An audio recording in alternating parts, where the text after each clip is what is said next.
안녕하세요, 라뮤나입니다. 오늘은 바로 금리에 대해서 1편과 2편으로 나눠서 한번 이야기를 해보고자 합니다. 그리고 지금은 2편이니 시청 후 영상 내용이 좋으면 1편 내용도 좋아 둘 다 시청해주시면 감사하겠으며 1편이나 2편이나 어떤 것을 먼저 봐도 상관이 없으니 편하게 시청해주시면 감사하겠습니다. 지금 현 경제 상황을 본다면 금리가 높은 상황이 펼쳐지고 있다는 것은 누구나 알고 있을 것입니다. 채권 가격이 하락하게 되어버리면서 채권 금리는 높아지게 되고 이로 인하여 이자율은 증가하면서 시장 금리 또한 높아지고 있으니까 말이죠. 하지만 이러한 상황에서 경제 공부를 하는 혹은 주린이들은 금리가 어떻게 형성이 되는지, 기준금리 외에도 시장금리나 중립금리 이러한 것들도 왜 같이 존재하게 되는지, 금리라는 것이 결국 채권의 가치로 인하여 결정이 되는지 이러한 것은 잘 모르는 분들도 많이 있을 것입니다. 그렇기 때문에 오늘은 이러한 이야기를 한번 해보고자 하니 영상 끝까지 시청해 주시면 감사하겠으며 라뮤나 구독과 좋아요 꼭 부탁드리겠습니다. 그리고 제가 이번부터 구독 서비스와 유료 댓글 서비스 등도 운영을 하게 되었으니 영상 내용이 좋거나 라뮤나에게 커피라도 사주시고 싶으시다면 이러한 것도 많은 관심 부탁드리고 지루하지 않도록 바로 시작해 보도록 하겠습니다. 자, 매번 금리를 올리고 내리고 불황을 만들고 호황을 만들고 이러한 시스템은 과연 누가 왜 만들었을까요? 중앙은행일까요? 정부일까요? 중앙은행은 어째서 많은 사람들의 경제를 파탄을 내고 과정을 파괴할 권리를 가지고 있는 것일까요? 이러한 것을 이해하기 위하여서는 신용화폐라는 것을 알고 시작할 필요가 있습니다. 신용화폐가 모든 것의 시작이니까 말이죠. 상류에 독을 타게 된다면 하류는 썩어버릴 것입니다.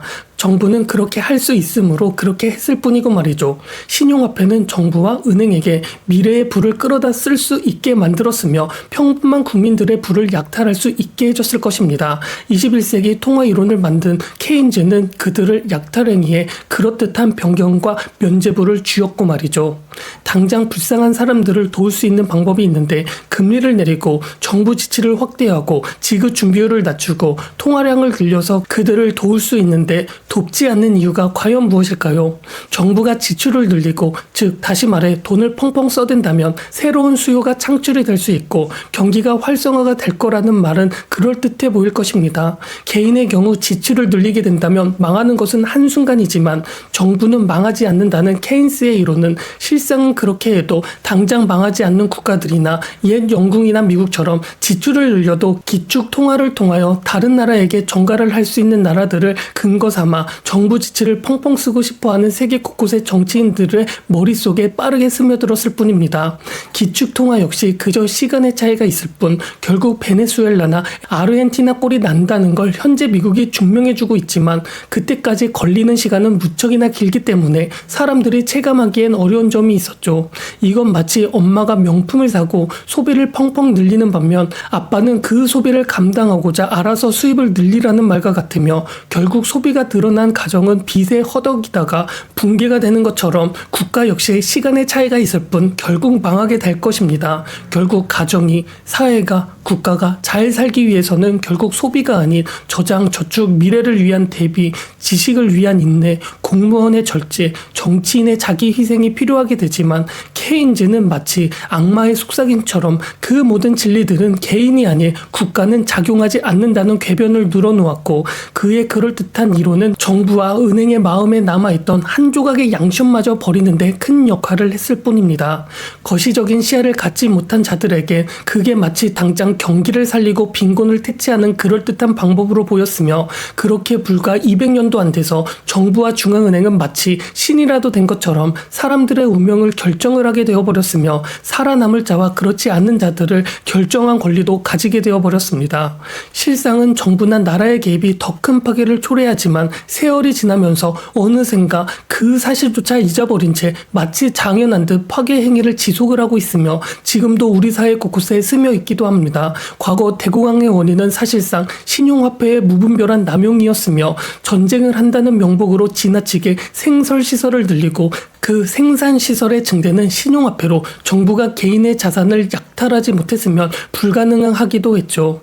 따라서 신용화폐 때문에 지속 가능한 대규모 전쟁도 가능해졌으며 있으며 사회의 자원이 합리적이지 못한 방향으로 사용하게 되기 시작을 했습니다. 그렇게 지나친 화폐의 남용, 즉 정부의 지출이 쌓여 대공황이 생긴 것이지만 정부는 이러한 것을 모른 척했으며 대공황의 원인을 개인의 이기심이고 자본주의의 한계에 있으며 개인의 욕망으로 원인을 돌리기도 했습니다. 그리고 그것을 해결하기 위해 정부가 더 적극적으로 개입을 한다고 명분을 삼기도 했고 말이죠. 하지만 현재 우리가 살고 있는 시대에 중국을 관찰해 본다면 대공황이 어떤 식으로 초래가 되었는지 명백하게 알 수 있으며 시진핑이 집권을 한 후 중국은 시장 경제가 아닌 공기업을 필두로 중국의 국가 발전을 이끌겠다고 했으며 이러한 것은 한마디로 국가가 재정을 펑펑 써 국가를 발전시키겠다는 케인스의 사상과 비슷한 사상을 중국은 한 것이었으며 그렇게 10년이 지난 지금 중국 안에서는 사실상 국가 단위의 경기 침체 혹은 대공황이 와 있기도 한 것입니다. 공기업은 절대 사기업과 경쟁을 할 수 없으며 사회의 자원이 효율적으로 사용되기 위해서는 개인들 간의 치열한 경쟁과 합의를 통해서만 도달을 할 수 있는 것입니다. 하지만 정부는 공기업이라는 정책을 통하여 쉽게 세금을 얻었기 때문에 쉽고 비효율적인 자원을 분배하게 되어버렸고 중국의 지방 정부들이 그저 보이는 성장과 수치에만 집착을 하게 되자 중국 기업들은 정부 지원금을 통한 양적인 성장에만 집중을 하게 되었고 대부분의 자원이 쉽게 돈을 빼먹을 수 있는 부동산 개발 쪽으로 몰리게 되었을 뿐입니다. 케인즈주의는 늘 그렇듯 분명 그 몇 년간 중국의 압도적인 호황을 보여주기는 했지만 그들은 사방의 부동산을 사들이고 사치품을 사며 우리가 코로나 시기에 그랬듯이 빚 잔치를 벌였으며 지금의 중국은 그 빚을 개인들이 갚고 있는 중에 있기도 합니다. 지어선 안 되는 곳에 지어진 부동산들은 그저 콘크리트 쓰레기에 전략을 했을 뿐이며 말도 안 되는 수요에 맞게끔 증설된 생산 설비들은 인건비 이하의 헐값으로 물건을 만들어 테무나 알리를 통하여 다른 나라들로 수출이 되고 있기도 하죠. 옛날에는 그래도 자국 안에서 화폐가 돌았기 때문에 공황이 오기까지는 시간차가 꽤 존재하기는 했지만 현재에는 스테이블 코인 덕분인지 중국의 자본은 눈에 띌 정도로 외국으로 탈출을 하고 있으며 내수는 박살이 나고 그 내수를 살리기 위해 다시 정부는 지출을 늘리기는 했지만 마치 깨진 독에 물을 붓는 듯 계속해서 외부로 빠져나가 이전에 일본이 그랬듯이 끝없는 디플레이션의 늪에 빠지고 있기도 합니다. 이러한 것은 이미 시진핑이 공기업 정책을 펼치기로 결정을 했을 때부터 결정이 된 필연적인 것이며 아마도 곧 우리나라도 겪게 될 필연적일 수도 있습니다. 그렇기 때문에 우리나라의 경우 앞으로 수년에 걸쳐 일어난 필연적인 것들을 대비해야 하고 말이죠.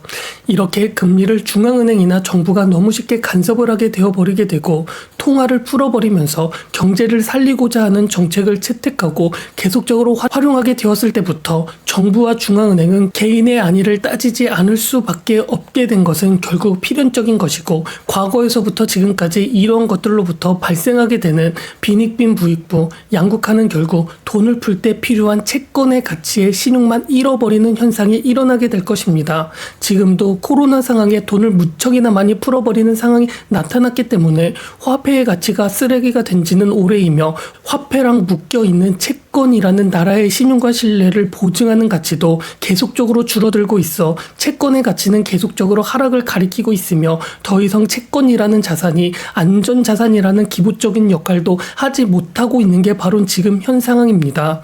이러한 상황이 되어버렸고 앞으로도 이러한 상황이 계속적으로 될 것은 분명할 텐데 지금 같은 상황에서도 금리를 과연 계속적으로 인하하면서 화폐의 가치를 더 하락하게 된다면 이것은 결국 화폐의 가치를 손상시키는 것뿐만이 아니라 본인의 나라의 신용만 절하시키는 역할을 하게 될 것입니다.